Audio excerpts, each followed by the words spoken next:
I'll actually turn it on. You want to go to studentloans.gov.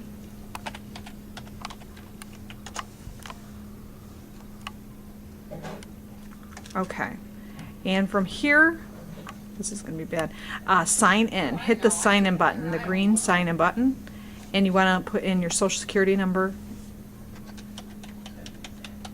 first 2 letters of your last name, and date of birth,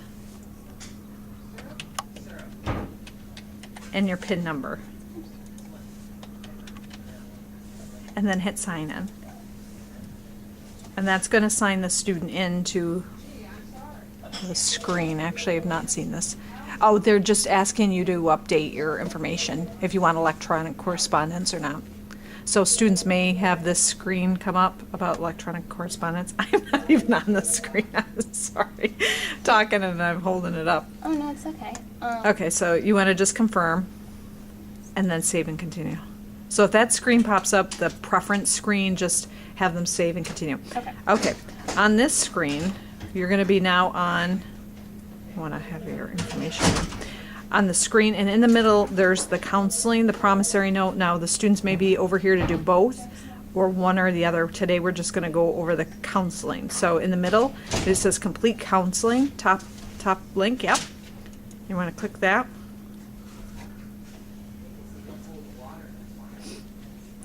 And then you're going to come up to a screen with 3 buttons: entrance, financial awareness, exit. Students may need to do exit if they're leaving school, but today we're going to do the entrance counseling. That's what's required of all students to do when it's their first loan. So you click start, yep. And then you want to select the school, the state first, and it's New York State, and then Jefferson Community College.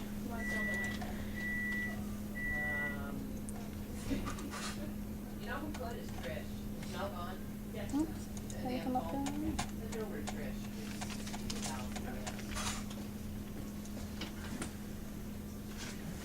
Actually, I'm going to step back a little bit because I think it's easier.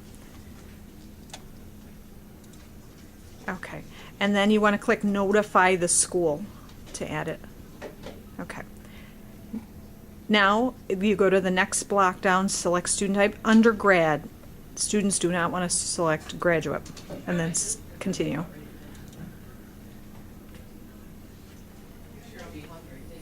Okay, on this page they're going to ask about students' loans that they're taking out. So everyone's probably going to have 0 at the top. So you're going to want to hit the button, it says add loan, because this is where students need to add their loan information.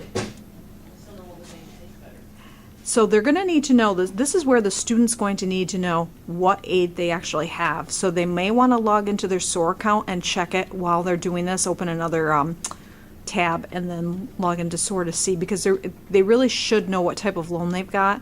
So on the drop down box they'll select either subsidized or unsubsidized. It's going to be the direct sub or the direct unsub. Those are the only 2 that our students will be selecting.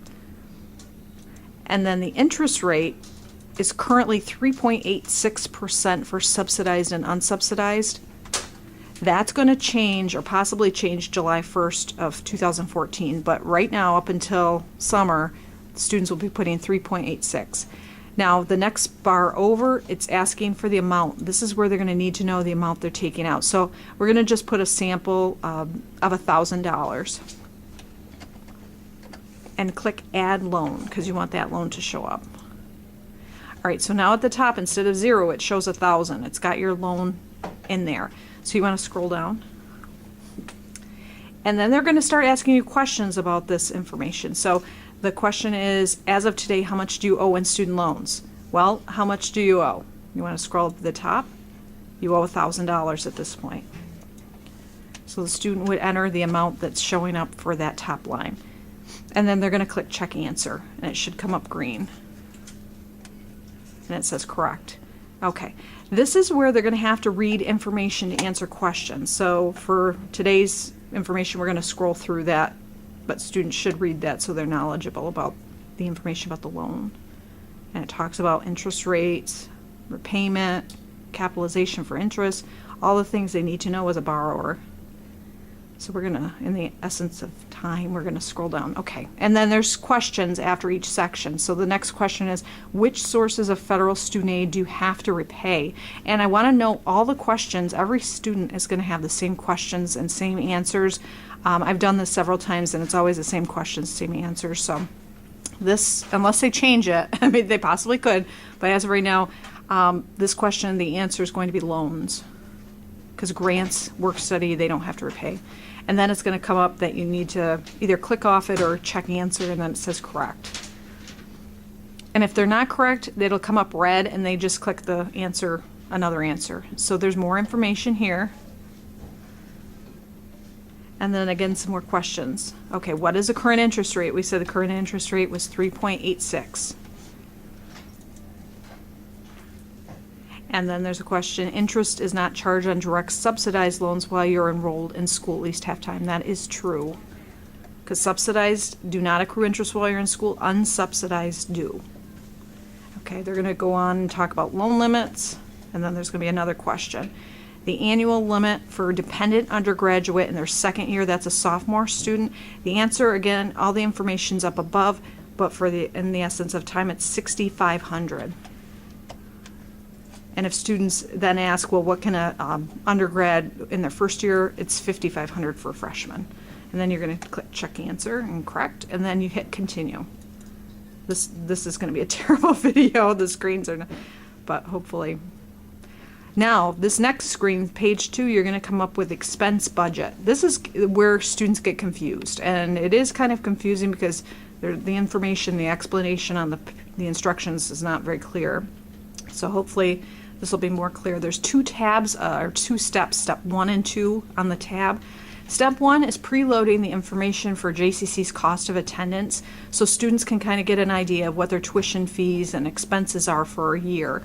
Step 2, the step 2 tab, are your funds for the year. Students will then have to know what aid they're receiving to fill that in.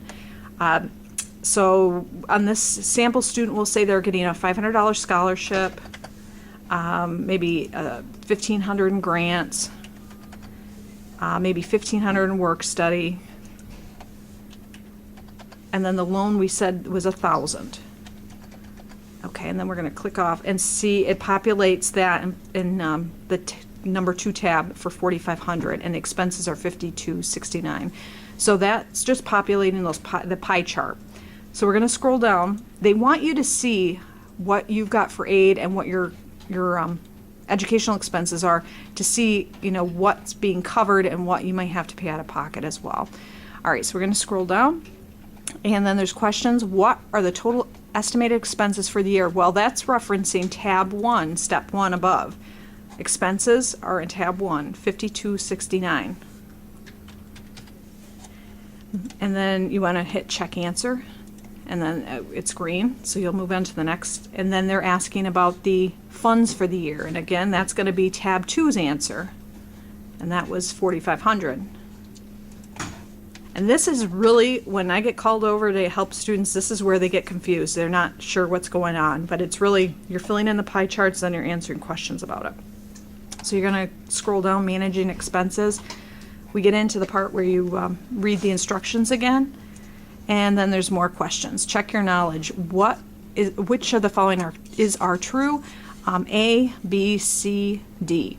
The answer is going to be C, both. And then we're going to scroll down, and then it says you can pay interest on your unsub loan while you're in school. That is correct, true.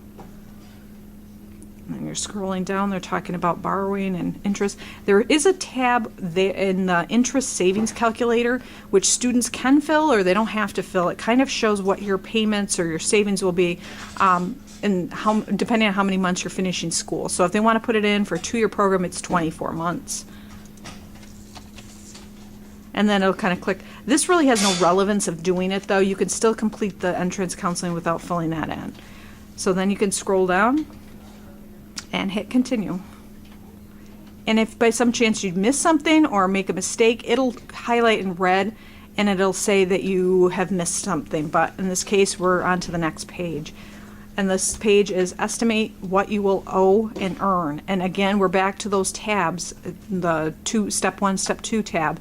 This is your monthly loan payment and your monthly income. So they've got the payment and standard payment, and then they're down below that you can change it to different payment plans to see what the payment would be, depending on what you might select when you get out of school.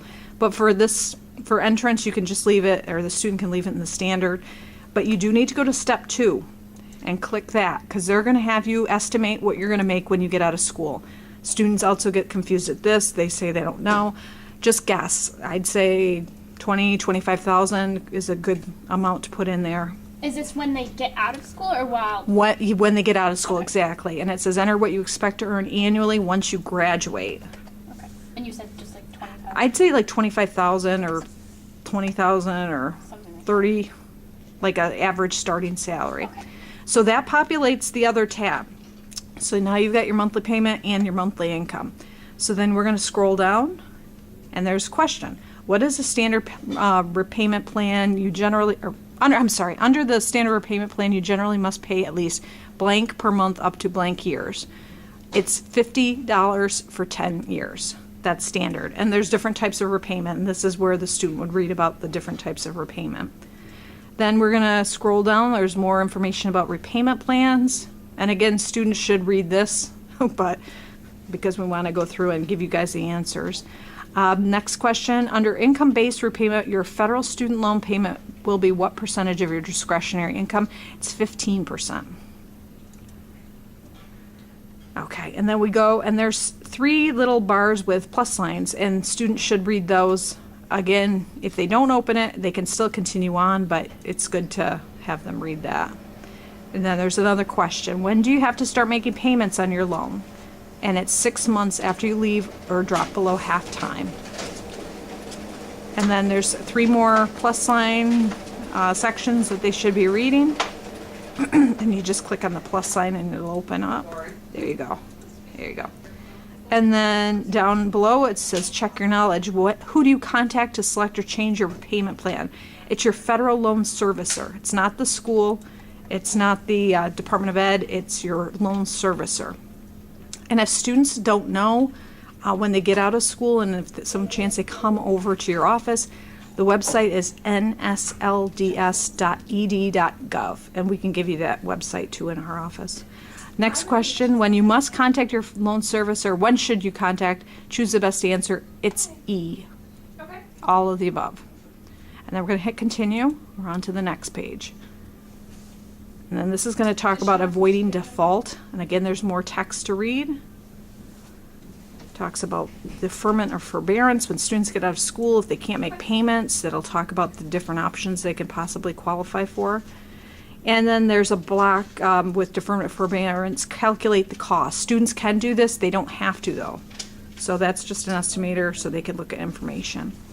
Then there's more question. Deferment and forbearance are ways of temporarily postponing your federal loan payments, and that is true. And then if you have trouble making payments, your federal loan servicer can help you, and it gives you choices. It's all of the above.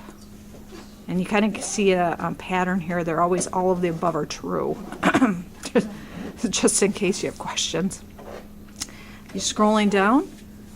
And there's more questions. Some consequences of allowing a federal loan to default are, and it's all of the above. How soon after you miss a payment does your loan become delinquent? Immediately. And then even if I'm delinquent on federal loans, there are steps I can take to avoid default, and that's true. And we're going to scroll down, and it talks about consolidation loans and paperwork and things like that. I'm going to continue. Okay, and this talks about planning for your future. It's kind of financial literacy topics, creating budgets, all that information. It's very good information. And then there's another question, check your knowledge. And the question is, you should save in your emergency fund to cover blank of your normal expenses. It's 3 to 6 months. And then there's information about income tax and another pie chart. This one you do not have to fill in. Kind of pre-filled in to show you what you'll have it for net income with a gross income of $25,000, the example we used. And then there's another question, a tax deduction reduces taxable income, and that is true. And then it talks about identity and credit. And then there's a question, shredding unnecessary documents help protect you from identity theft, and that's true. And then there's credit card and borrowing information with questions, and it says missing payments or being late on a payment can result in fees and higher interest rate. That is true. Your credit score can significantly impact your ability to borrow and the cost of borrowing. That is true as well. And then you submit it, and that is it. And you'll get an email with to the email that you provided, and then we'll also, the JCC Financial Aid Office will get an electronic copy. And that's the point the student needs to get to, is that submission and where it says they've successfully completed it, and that's how they'll know and you'll know that it's actually gone through. So that's the entrance counseling. Do they need to print this out? They can. I mean, it's probably not a bad idea, but they will get an email as well. Okay. And that's the entrance counseling. All right.